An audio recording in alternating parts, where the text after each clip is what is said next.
বিড়ি গাঁজা মদ আছে? হ্যাঁ আমি একটা বিড়ি কর। ক্যামেরাটা কি মুখের দিকে ঢুকিয়ে দেবে নাকি? আমি এখানে শুটিং করতে এসেছি না আলু তুলতে এসেছি? বিড়ি গাঁজা মদ আছে?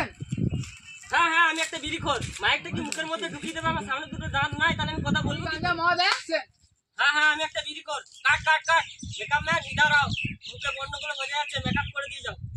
কি করে হাসলি রে? তুই হাসলি? হ্যাঁ এত বড় ডায়লগটা তুই বলতে পারবি? বলতে পারবো। চ বলবি চ। এই বল কি গাঁজা মদ আছে? হ্যাঁ হ্যাঁ আমি একটা বিড়িখোর, আমি একটা গাঁজাখোর। আমি জানি আমি তোমার চোখে খারাপ, কিন্তু কোনো মানুষ নিজের ইচ্ছে বিড়ি খায় না, কোনো গাঁজাখোর নিজের ইচ্ছে গাঁজা খায় না, কোনো মাতাল নিজের ইচ্ছে মদকে রাস্তাঘাটে পড়ে থাকে না। আপনারা জেনে রেখে নিন, ছেলেদের বিয়ে হচ্ছে না কেন, কিছুর জন্য বিয়ে হচ্ছে না?